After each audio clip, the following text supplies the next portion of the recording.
স্তর পারাপার লঙ্ঘিত হবে রাত্রি নিশীথে যাত্রীরা হুঁশিয়ার। আলহামদুলিল্লাহ ওয়াসসালাতু ওয়াসসালামু আলা রাসূলিল্লাহ আম্মা বা'দ। قال الله تعالى في كلامه المجيد وفي فرقانه الحميد وجاهدوا في الله حق جهاده صدق الله العظيم।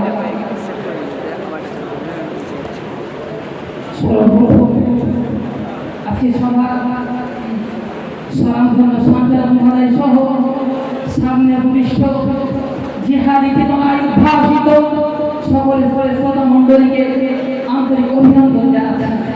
সাথে সাথে যে সমস্ত বীর পুরুষদের রক্তের বিনিময়ে স্বাধীনতা অর্জন করেছে প্রিয় মাতৃভূমি, সেই সমস্ত বীর মুজাহিদদের জানাই বিনম্র শ্রদ্ধা। উপস্থিত জনমণ্ডলী, আজ আলোকপাতের শুরুতে আমরা জানবো স্বাধীনতা কাকে বলে।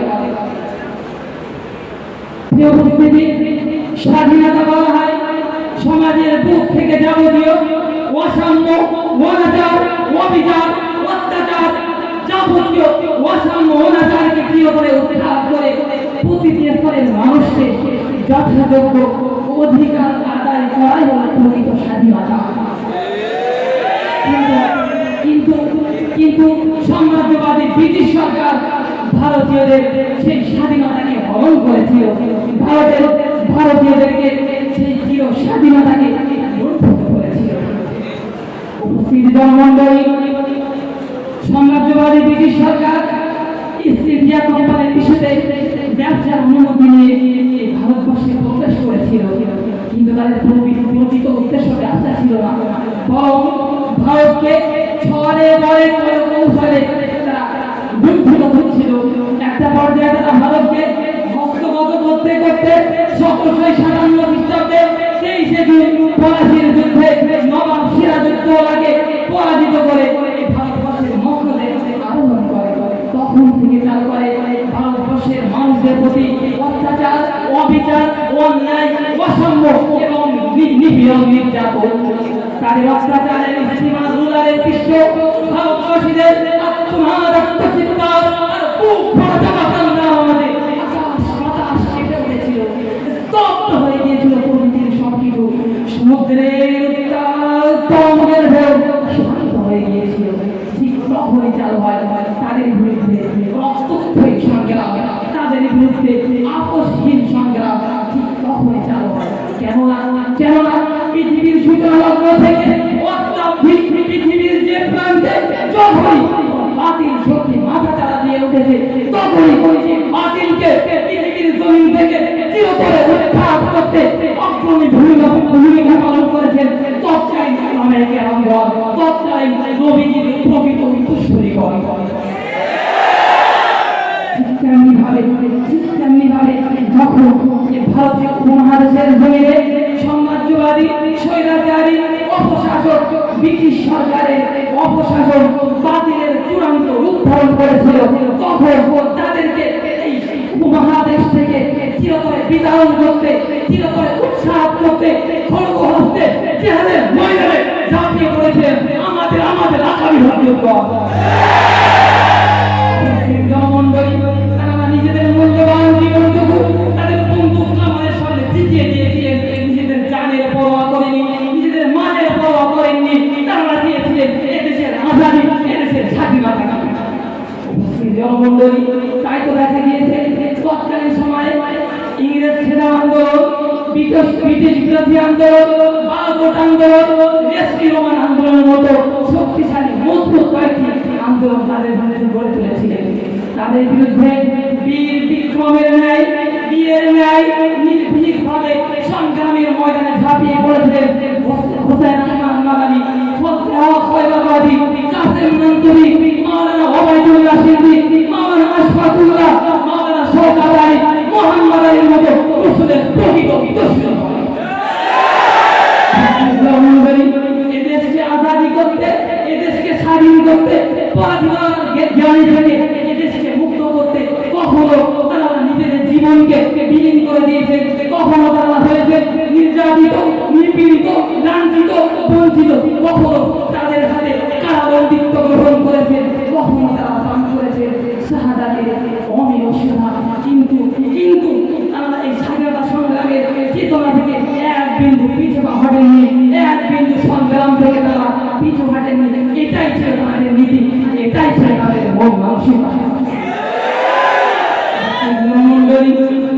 এদেশকে স্বাধীন করতে যেমন রক্ত দিয়েছে নেতাজি সুভাষচন্দ্র বসু, এদেশকে আজাদি করতে যেমন রক্ত দিয়েছে মাতঙ্গিনী হাজরা, বিনয় বাদল দিয়ে, ভগৎ সিং, ঠিক তেমনি ভাবে এদেশকে স্বাধীন করতে রক্ত দিয়েছে হোসেন আহমদ মাদানী, কাসেম নজরুল, মাওলানা গোলাম আব্বাসী থেকে রসুলের প্রকৃত অসংখ্য উত্তরসূরি বাবা। এদের যদি মহাত্মা গান্ধী হয়ে থাকে, এদের হোসেন আহমদ মাদানী দিয়ে গেছে। এদের যদি মহাত্মা গান্ধী নেতাজি সুভাষচন্দ্র বসুর রক্তে ফলে স্বাধীনতা অর্জন করে, ঠিক তেমনি এদের স্বাধীনতা অর্জন করেছে রসুলের অসংখ্য প্রকৃত উত্তরসূরি রক্তের বিনিময়ে। আজ ভাবতে বড় কষ্ট লাগে, বলতে বড় দুঃখ লাগে, যাদেরকে বন্দুকের কামানের বিনিময়ে, বন্দুকের কামানের দ্বারা যাদেরকে পৃথিবীর জমিন থেকে চিরতরে মুছে ফেলা হয়েছিল, আজ তাদের নামকে ইতিহাসের পাতা থেকে মুছে ফেলা হয়েছে। আমরা কিংসফোর্ডের হত্যাকারী হিসাবে চিনি ক্ষুদিরাম বসুকে, কিন্তু ক্ষুদিরাম বসু কিংসফোর্ডকে কোনোদিন হত্যা করতে পারেনি। যেদিন ক্ষুদিরাম কিংসফোর্ডকে হত্যা করার উদ্দেশ্যে বোমা নিক্ষেপ করেছিল, তার নিক্ষেপিত বোমা দুজন ইংরেজ মহিলাকে হত্যা করেছিল, কিংসফোর্ডকে হত্যা করতে পারেনি। বরং তার কয়েকদিন পরেই তাকে পরিচিত কিংসফোর্ডকে হত্যা করেছিল মাওলানা শের আলী খান। শের আলী খানের নাম আজ ইতিহাসের পাতায় নাই। উপস্থিত জনমণ্ডলী, নরম্যান তৎকালীন কলকাতা হাইকোর্টের বিচারপতি ছিল, যে সর্বদাই আলেম ওলামাদের ফাঁসির রায় শোনাতো। সেই নরম্যানকে কলকাতা হাইকোর্টের সিঁড়িতে দিনের বেলা দিবালোকে প্রকাশ্যে বাঘের ন্যায় ঝাঁপিয়ে পড়ে হত্যা করেছিল মোহাম্মদ আব্দুল্লাহ। তার ভারতের ইতিহাসে জায়গা পায়নি। জনমণ্ডলী, আমরা মহিলা স্বাধীনতা সংগ্রাম হিসেবে চিনি মাতঙ্গিনী হাজরাকে, বিকিলতা ওয়াদ্দেদারকে, কিন্তু আমরা চিনি না সেই প্রকৃত মহিলা স্বাধীনতা সংগ্রামী আবিদি বেগম বায়াম্মার কথা। বায়াম্মা যিনি নিজের দুটি পুত্র সন্তানকে এদেশের আজাদির জন্য, এদেশের স্বাধীনতা সংগ্রামের জন্য বিলীন করে দিয়েছিলেন মোহাম্মদ এবং শওকত আলী। এক পর্যায়ে যখন তাদের কারাবন্দিত্বের খবর তাদের আমরা বায়াম্মা কথা আবিদি বেগমের কাছে পৌঁছায়, তিনি মোহাম্মদের দরবারে শুকরিয়া জ্ঞাপন করে বলেন, রব্বুল আলামিন আপনি আমার দুজন সন্তানকে এদেশের স্বাধীনতা করে কবুল করেছেন, আপনার দরবারে লক্ষ কোটি শুকরিয়া। এক পর্যায়ে যখন সমাজে গুজব বলে যায় যে শওকত আলী তাদের কাছ থেকে প্রাণ ভিক্ষা ছাড় পেয়েছে, তখন এই খবর যখন বায়াম্মার কাছে পৌঁছায়, তখন তিনি কণ্ঠে ঘোষণা করেন, তিনি বজ্র কণ্ঠে ঘোষণা করেন, শওকত আলী পৃথিবীর অন্য কোনো জননীর সন্তান নয়, শওকত আলী পৃথিবীর অন্য কোনো কাপুরুষের সন্তান নয়, বরং শওকত আলী হলো আমার মতো মুজাহিদের সন্তান। সুতরাং পশ্চিম কালে সে এদেশের আজাদির জন্য তার নিজের প্রাণ ভিক্ষা চাইতে পারে না। এই মহাসংগ্রামের ইতিহাস ভারতবর্ষের বিকৃতকার ইতিহাস ভুলে গিয়েছে। সুতরাং তারা যত এদেশের ইতিহাসকে ছিন্ন করুক আর মুছে ফেলুক, ভারতের প্রকৃত ইতিহাস স্বর্ণাক্ষরে লেখা থাকবে আমাদের মতো প্রকৃত রসুলের উত্তরসূরিদের করবে।